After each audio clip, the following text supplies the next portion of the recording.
Aujourd'hui, nous allons voir le troisième chapitre qui s'intitule Les régimes variables qui sont à l'origine des phénomènes d'induction magnétique. Régime variable, ça veut dire simplement que les phénomènes magnétiques que nous allons étudier vont dépendre cette fois du temps. Et on va commencer par la loi principale de ce régime-là qu'on appelle la loi d'induction de Faraday. Les phénomènes d'induction vont avoir lieu dans deux cas de figure. Soit le champ B est constant et ce champ B agit sur un circuit qui se déforme, dont la surface varie dans le temps.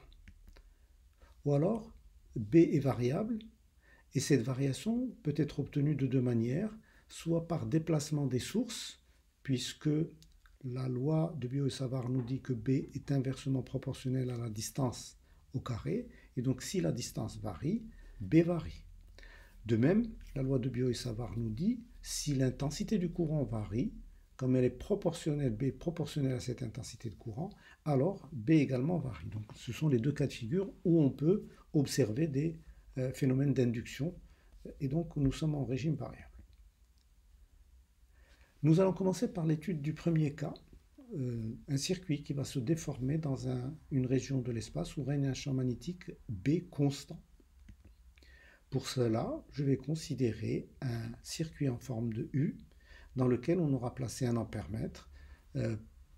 Comme vous le savez, l'ampèremètre permet de détecter le passage de courant électrique. Et alors, cet ensemble, on va le placer dans un champ magnétique ou sous l'influence d'un champ magnétique B constant.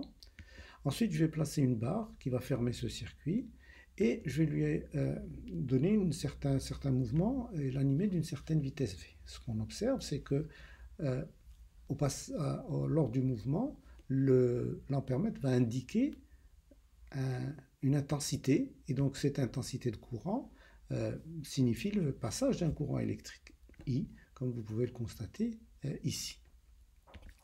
Alors, ce courant I est un courant assez particulier parce que ce n'est pas un courant qui est produit par une source, c'est-à-dire je n'ai pas d'alimentation dans mon circuit, je n'ai pas de source d'alimentation électrique. Comme vous pouvez l'avoir avec une pile qui alimente un circuit électrique, ou lorsque vous branchez un équipement électrique sur une prise du secteur et vous obtenez de l'énergie électrique à partir d'une source. Ici, ce n'est pas le cas. Je n'ai aucune source d'énergie électrique. Et pourtant, j'ai un courant. Alors ce courant-là qui n'est pas produit directement, on va l'appeler courant induit. Induit veut dire simplement qu'il est la conséquence d'autres phénomènes que nous allons expliquer plus tard. Mais sachez que ce n'est pas un courant qui est produit directement, ce n'est pas une source de courant qui l'a produit. Ça, c'est extrêmement important. Alors, s'il y a courant, et ça on le sait depuis longtemps, il y a forcément une force électromotrice. Cette force électromotrice également, on va l'appeler force électromotrice induite, qu'on note E. Pourquoi induite? Parce qu'elle aussi, elle n'est pas produite par une source qui est à l'origine de cette énergie électrique, mais elle est la conséquence d'autres phénomènes qu'on va essayer d'expliquer tout de suite. Nous savons des conducteurs, c'est qu'ils se caractérisent par des charges libres, n'est-ce pas? Alors, je vais représenter un conducteur et je vais, supposons que la barre dont on parle depuis tout à l'heure, c'est ce conducteur-là, c'est cette barre-là, et donc elle contient un certain nombre de charges libres. Voilà. Et comme elle est animée d'une certaine vitesse V, ça veut dire que les charges qui la constituent sont également animées d'une vitesse V. L'ensemble est placé dans un champ magnétique B.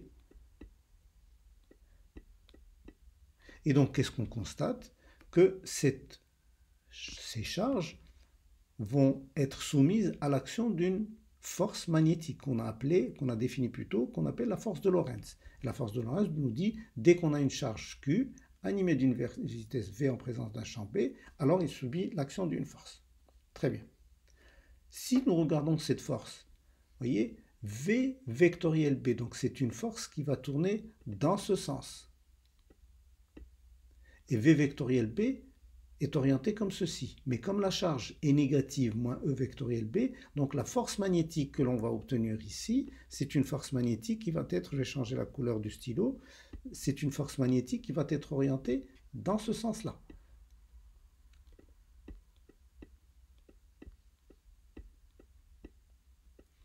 Parce qu'elle est égale à moins E, V, E étant la charge de l'électron, des charges, vectoriel B.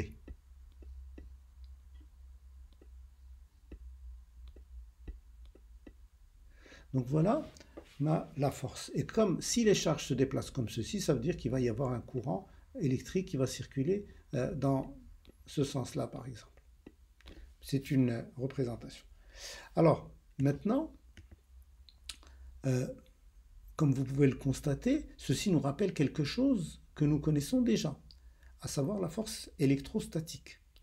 Et alors, tout se passe comme si les charges étaient soumises à l'action d'un champ, puisque regardez, si je prends ce terme-là qui est un produit vectoriel et donc dont le résultat est un vecteur, ceci est équivalent à une grandeur qu'on va appeler champ induit. Pourquoi? Parce que l'effet de la combinaison de la vitesse avec le champ magnétique agit exactement comme l'aurait fait un champ électrique. Et c'est pour ça qu'on va dire, on va le nommer champ d'induction magnétique ou champ électromoteur. Pourquoi électromoteur? Parce que ce champ est à l'origine de la motricité, de la mobilité des électrons. Donc c'est lui qui explique pourquoi les électrons se déplacent dans le matériau et pourquoi donc ils génèrent le courant électrique. Très bien. Alors maintenant, je vais rapidement effacer tout ça, simplement pour pouvoir utiliser d'autres schémas.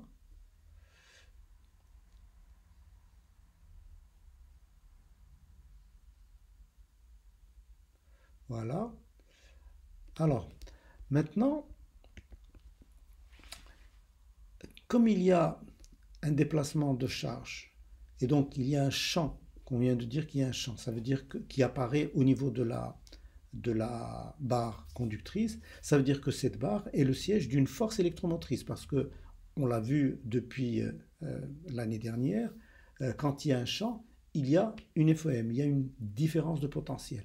Et donc, forcément, il y a une force électromotrice qui est responsable de l'apparition du champ et responsable donc du déplacement des charges. Et donc, la relation entre les deux s'exprime facilement par la relation que vous avez ici, à savoir le champ dérive, ou la FEM dérive d'un champ et inversement.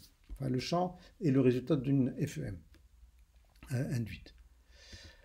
Alors, il faut absolument faire attention à quelque chose, c'est que en première année, on vous a dit la circulation du champ électrostatique le long d'un contour fermé est nulle. Pourquoi? Parce que les lignes de champ divergent et donc si vous considérez un contour fermé, c'est-à-dire vous partez d'un point et vous revenez sur votre point de départ, vous obtenez forcément une circulation nulle du champ électrostatique. Encore une fois, parce que les lignes de champ ne se coupent jamais. Par contre, ici, vous voyez que le champ électromoteur, qu'on a appelé champ induit, qui n'a pas une origine électrostatique, lui, sa circulation le long d'un contour fermé n'est pas nulle et elle vaut la FEM induite. Alors, tout simplement pourquoi? Parce que ce qui distingue ces deux champs, c'est que celui-ci est d'origine électrostatique alors que celui-ci est d'origine magnétique. Vous voyez, EM n'est autre que le produit de V et de B. Alors maintenant, on va essayer d'établir, à partir de cette relation-là, on va essayer d'établir la loi fondamentale qu'on appelle la loi d'induction de Faraday. Alors, cette loi, je l'énonce tout de suite, on doit arriver à ce résultat-là. Et alors, on va expliquer comment est-ce qu'on arrive à ce résultat-là. Je répète, la circulation de EMDL, je vais la manipuler mathématiquement en remplaçant EM par son expression, qui est V vectoriel B. Très bien. Ensuite, nous avons une propriété mathématique que vous connaissez déjà, qui est le double produit, qui nous dit que le double produit, ou là, le produit mixte est invariant par permutation circulaire. Ce qui veut dire que si je fais déplacer V sur B, et je fais déplacer B à la place de DL, alors DL viendrait à la place de V. Et si je fais cette permutation, alors le produit est invariant. Et donc vous voyez que V vectoriel B scalaire DL, je peux l'écrire DL vectoriel V scalaire B. Je rappelle également que la vitesse n'est autre que le déplacement de la barre suivant l'axe. Alors si je représente mon circuit rapidement, je ne mets pas l'ampèremètre, ce n'est pas important ici. Voilà la barre. Donc si je représente les axes, le repère cartésien EX, EY vers le fond et EZ vertical, donc voilà mon trièdre direct et orthonormé, EX, EY,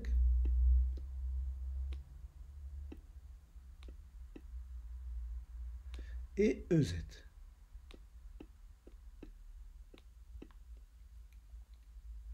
Et donc vous voyez que le déplacement, la vitesse L, est équivalente à une variation de x dans le temps. Vous voyez, je suis selon l'axe des x. Donc voilà ce qui explique cette écriture. Maintenant, je vais remplacer ceci dans l'expression que j'ai obtenue ici. Donc vous voyez que dl vectoriel B scalaire, vectoriel V scalaire B n'est autre que dl vectoriel dx sur dt B. Maintenant, observez quelque chose. dl est un déplacement élémentaire qui est selon cette direction et qui n'a aucune dépendance par rapport au temps. De même, on l'a rappelé, le champ magnétique B est indépendant du temps.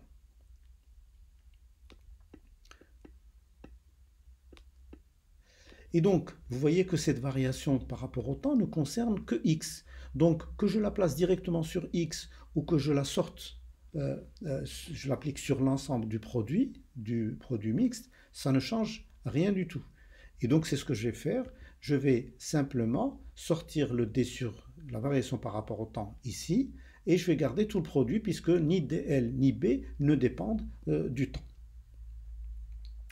Alors, maintenant, regardez ce que je viens de développer. Je suis parti de cette expression qui est là, je suis parti de cette expression qui est ici, et qui vaut ceci. C'est ce que je viens de développer ici. V vectoriel B dl, c'est de là qu'on est parti, on est arrivé là, donc je dois appliquer l'intégrale. Donc si j'applique l'intégrale à ceci, vous voyez bien que ce terme-là va donner le terme surface. Et ça, je vais peut-être l'expliquer. Alors, je vais prendre de la couleur. J'ai changé la couleur du stylo. Je vais prendre du vert, allez. Alors, si je prends dl ici,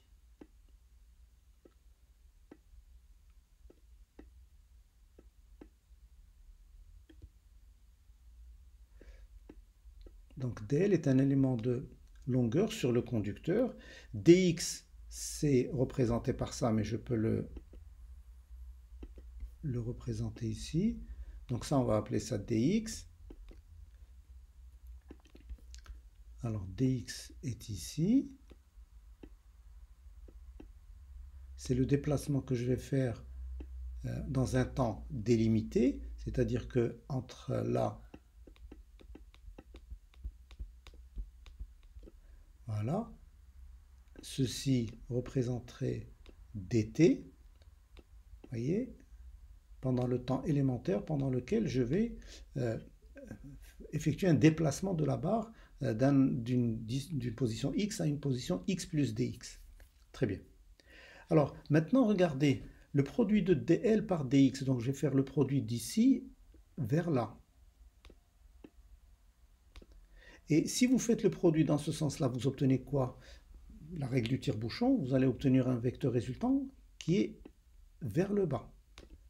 Si j'oriente la surface, en général la surface on la oriente sortante, donc vous voyez que le vecteur surface engendré est égal à moins ds. Donc ce que j'obtiens ici, c'est moins ds. S étant la surface. engendrée, c'est toute cette surface-là engendrée par le déplacement de dx de la barre de la position x à x plus dx. Donc c'est toute cette surface entre les deux barres qui est représentée par moins ds. Donc ça veut dire que ce terme-là, que j'ai ici, il vaut moins ds.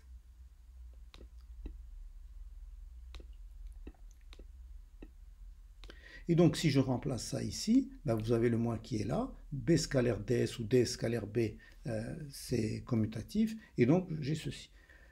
B intégrale de BDS, l'intégrale double bien sûr de BDS, qu'est-ce que c'est? Ce n'est autre que le flux, et donc EMDL, qui n'est autre que la FEM, on l'a expliqué tout à l'heure, égale à moins d sur dt, c'est ce qu'on appelle la loi de Faraday. C'est une loi extrêmement importante et qu'il faut retenir parce qu'on verra, elle a